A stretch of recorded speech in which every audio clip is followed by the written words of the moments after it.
Thank you, Madam Chairman. As a proud member of the right, I want to thank you, Judge Carter, and the staff for the important work that you've done on this piece of legislation that supports our veterans.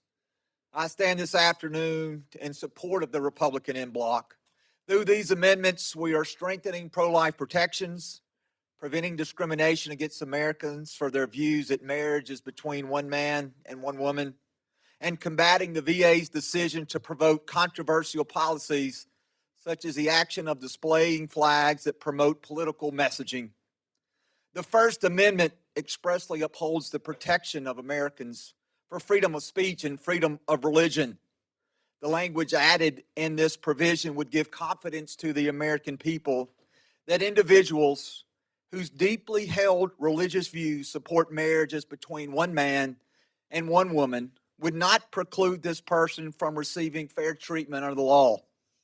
It is also important that religious organizations continue to be able to fairly compete for federal grant awards and contract opportunities without the fear of discrimination or retaliation based on their sincerely held religious convictions.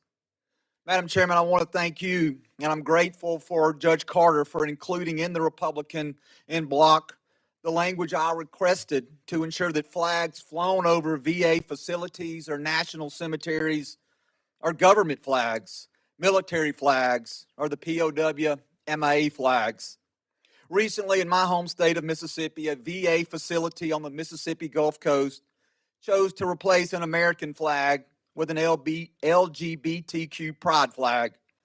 I have joined several of my colleagues in the Mississippi congressional delegation, as well as across the House of Representatives, in expressing our deep concern with this practice and the need to ensure that the work and the message of the VA is not divisive, is not controversial, and is not promoting a particular gender ideology, but rather is respectful toward our veterans and consistent with the purpose for which these VA sites were created. I urge my colleagues to support this amendment, and I yield back.